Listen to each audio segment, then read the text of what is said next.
Movie के start में हम एक फैमिली को देखते हैं जिसमें एक बच्ची लॉरा, उसका भाई हेनरी और उनके मॉम एंड डैड थे। लॉरा और हेनरी को भी सब बच्चों की तरह बूगी मैन से डर लगता था। उस रात वो लोग लॉरा की बर्थडे सेलिब्रेट कर रहे थे। तभी हेनरी को वॉशरूम आता है, लेकिन हॉलवे की लाइट खराब होने की वजह से वो नहीं जाता क्योंकि उसे लगता था कि वहाँ बूगी मैन होगा। तो उनके डैड लाइट ठीक करने लगते हैं। तभी एक हुड वाला आदमी अंधेरे से निकलकर उसे ब्रूटली मार डालता है। ये सब लॉरा अपने रूम से देख रही थी। वो हेनरी को बताती है कि बूगी मैन ने डैड को मार डाला है। वो दोनों बहुत डर जाते हैं। तभी उन्हें मॉम के चीखने की आवाज आती है और वो उसे देखने जाते हैं तो वो भी उन्हें किचन में मरी हुई मिलती है। और तभी वो आदमी उनके सामने आ जाता है। उसके बाद मूवी शिफ्ट होती है और 10 साल बाद का टाइम दिखाया जाता है। लॉरा अब 18 साल की हो चुकी थी। वो एक मेंटल क्लिनिक में अपने भाई हेनरी को लेने के लिए आई थी, जहाँ पिछले 3 मंथ से वो एक ग्रुप थेरेपी अटेंड कर रहा था। लॉरा वहाँ डॉक्टर जेसिका को अपने साथ हुए इंसिडेंट के बारे में बताती है और कहती है कि मुझे अब बूगी मैन से डर नहीं लगता। फिर वो दोनों उधर से आ जाते हैं। उस थेरेपी से हेनरी काफी इंप्रूव कर चुका था। अगले सीन में वो दोनों पार्क में एंजॉय कर रहे थे तो हेनरी बताता है कि मुझे एक जॉब इंटरव्यू के लिए सैन फ्रांसिस्को जाना है। ये सुनकर लॉरा उससे नाराज होती है कि तुमने मुझे पहले क्यों नहीं बताया। उसके बाद रात को लॉरा ख्वाब देखती है कि हेनरी को भी बूगी मैन ने मार डाला है। वो डरकर जोर जोर से चिल्लाने लगती है। हेनरी उसके पास आकर तसल्ली देता है। तब लॉरा उसे बताती है कि मुझे आज भी बूगी मैन से डर लगता है। जब तुम यहाँ नहीं थे तो मुझे लगता था कि वो आ जाएगा, इसलिए मैं रात को भी लाइट्स ऑन करके सोती थी और अब भी मैं नहीं चाहती कि तुम कहीं जाओ। अगली सुबह हेनरी लॉरा का भी उसी क्लिनिक में एडमिशन करा देता है, जहाँ डॉक्टर जेसिका उसे बताती है कि इधर सेलफोन रखने की इजाजत नहीं है, जिसकी वजह पूछने पर वो कहती है कि ऐसा सिक्योरिटी के लिए किया गया है। उसके बाद हेनरी चला जाता है और हॉस्पिटल में रहने के लिए लॉरा को हेनरी का ही रूम दिया जाता है। वो रूम में अपनी चीजें सेट कर रही होती है तो उसे बूगी मैन का विजन आता है, जिससे वो डर जाती है।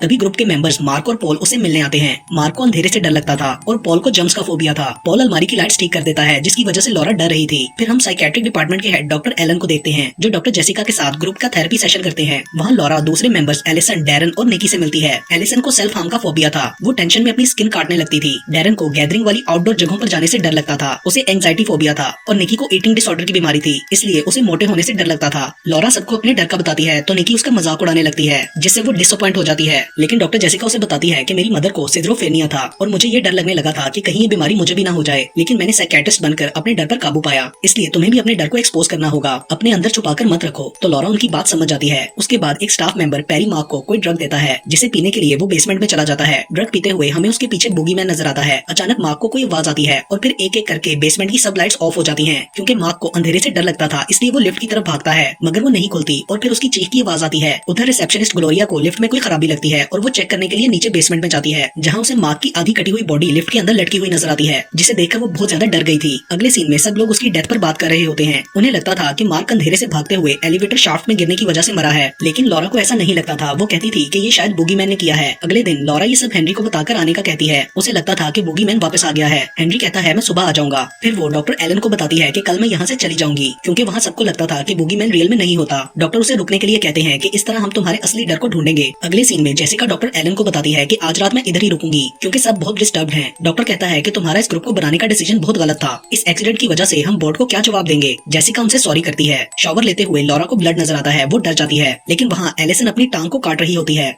उसके बाद लॉरा को कॉरिडोर में बूगी मैन का विजन आता है। फिर वो निकी के साथ उसके रूम में जाती है और वो किसी बात पर लॉरा से नाराज हो जाती है। फिर लॉरा पॉल के पास जाती है, जो अपने रूम की सफाई कर रहा था। उसके जाने के बाद पॉल चिप्स खाते हुए गलती से कॉकरोच मुंह में डाल लेता है, जिससे वो पैनिक हो जाता है और पानी ढूंढने लगता है। तभी कोई उसके सामने आकर उसे क्लीनिंग सोल्यूशन पीने को देता है, जिसे बगैर देखे ही पीकर उसके गले में सुराख हो जाता है। एलिसन पॉल के रूम में जाती है तो उसकी ये हालत देखकर डर जाती है। सब वहाँ आ जाते हैं। ग्लोरिया एम्बुलेंस को कॉल करने लगती है, लेकिन फोन डेड होता है। लॉरा को वहाँ कॉकरोच और क्लीनिंग सोल्यूशन नजर आता है। उसे लगता था कि ये मर्डर है। वो लोग हॉस्टल से बाहर निकलना चाहते थे, लेकिन मेन डोर लॉक था और की डॉक्टर एलन के होती थी। एलिसन ये सोचकर बहुत डरी होती है कि हम यहाँ फंस चुके हैं। तो लॉरा उसे कहती है कि सुबह 5 बजे तक हेनरी आकर दरवाजा खुलवा देगा और फिर वो सबको हॉल रूम में ले जाती है। सबके जाने के बाद जेसिका पॉल के रूम को लॉक कर देती है और फिर वो ग्लोरिया से कहती है कि तुम नीचे बेसमेंट में जाकर चेक करो कि फोन लाइन के साथ क्या मसला है। उधर लॉरा एलिसन के साथ पॉल के मर्डर पर डिस्कस करती है। वो कहती है ये सब बूगी मैन कर रहा है, मुझे वो कॉरिडोर में नजर आया था। डैरन और निकी उसकी बात नहीं मानते और फिर सब अपने रूम्स में चले जाते हैं। तभी डॉक्टर जेसिका ग्लोरिया को चेक करने के लिए बेसमेंट में जाती है तो वो देखती है कि कंप्यूटर सिस्टम डैमेज हुआ है और पानी का पाइप भी लीक कर रहा था। वो पानी में खड़ी होती है कि तभी बूगी मैन वहाँ आकर उसे इलेक्ट्रिक शॉक देता है। अगले सीन में निकी डैरन के पास जाकर कहती है कि तुम मुझे अवॉइड क्यों कर रहे हो। तो डैरन उसे बताता है कि ये सिर्फ मेरे डर की वजह से है। उसके बाद हम देखते हैं कि एलिसन को किसी ने बेड पर बांधा होता है। होश में आने पर वो देखती है कि उसके बाजुओं पर मैगट्स चल रहे हैं और वो उन कट से बॉडी के अंदर जा रहे थे जो एलिसन ने बाजू पर लगाए थे। तभी उसके सामने बूगी मैन आता है और उसे एक पिन देता है, जिससे एलिसन अपने बाजू को काटकर मैगट्स को निकालने लगती है और इस तरह उसकी मौत हो जाती है। लॉरा उसके रूम में आती है और उसे इस हालत में देखकर बहुत ज्यादा डर जाती है। वो सबको बुलाने के लिए बाहर भागती है। फिर जब वो निकी और डैरन के साथ वापस आती है तो एलिसन की बॉडी वहाँ से गायब थी और बेड भी बिल्कुल साफ होता है। ये देखकर वो दोनों लॉरा की बात पर यकीन नहीं करते, लेकिन बाकी सबको ना देखकर उन्हें भी थोड़ा शक होता है। रिसेप्शन पर रजिस्टर देखकर उन्हें पता चलता है कि डॉक्टर एलन ने अभी ऑफ नहीं किया और वो अभी भी हॉस्पिटल में होंगे, जिससे डैरन को लगता है कि इस सब के पीछे उनका हाथ है और वो लॉरा को बताता है कि वो हम लोगों के साथ बहुत ही सैडिस्टिक हो जाते थे और हेनरी को भी थेरेपी के लिए अलमारी में बंद कर दिया करते थे। ये सुनकर लॉरा डॉक्टर एलन के रूम में जाती है तो वहाँ उसे बूगी फोबिया वाले पेशेंट्स की फाइल मिलती है, जिनमें एक टिम जेंसन था। उसने बहुत से लोगों को मारकर ये क्लेम किया था कि ये सब बूगी मैन ने किया है और फिर डॉक्टर एलन के ट्रीटमेंट के दौरान उसने सुसाइड कर ली थी। तो लॉरा को लगता है कि डॉक्टर एलन को अपना लाइसेंस कैंसिल होने का डर था, इसलिए वो स्टूडेंट्स के साथ सैडिस्टिक हो जाते थे। वो ये सब दोनों को बताती है, मगर डैरन गुस्सा होकर खुद को रूम में लॉक कर लेता है। निकी भी उसके साथ जाती है, मगर डैरन लड़कर उसे रूम से बाहर निकाल देता है। निकी बाहर से कहती है कि इस तरह अकेले रहकर एक दिन तुम्हारा दिल सुकड़ जाएगा और चली जाती है। अंदर डैरन गुस्से में पंच मारकर शीशा तोड़ देता है, जिससे उसके हाथ पर चोट लग जाती है। वो बैंडेज लगाने के लिए बाहर जाता है और वापस आने पर उसके रूम में बूगी मैन होता है, जो डैरन की चेस्ट को चीर कर उसका दिल निकाल लेता है, जिससे वो मर जाता है। उधर लॉरा को हेनरी की बनाई हुई पेंटिंग देखकर ख्याल आता है कि ये इसी रूम की पेंटिंग है। तभी लाइट चली जाती है और उसे निकी की चीख सुनाई देती है। वो देखने के लिए जाती है तो एक रूम में बेड पर उसे निकी नजर आती है, जिसकी बॉडी में बहुत सारी ट्यूब्स लगी थी। अचानक लाइट आ जाती है और उन ट्यूब्स के थ्रू बाइल जूस निकी के अंदर जाने लगता है, यहाँ तक कि उसकी बॉडी फूलकर एक्सप्लोड हो जाती है। तभी बूगी मैन लॉरा के सामने आता है, जिससे डर कर वो भागने लगती है और बेसमेंट में जाकर छुप जाती है। बूगी मैन भी उसके पीछे आकर उसे ढूंढने लगता है। छुपते हुए लॉरा को डॉक्टर जेसिका मिलती है, जो शॉक थी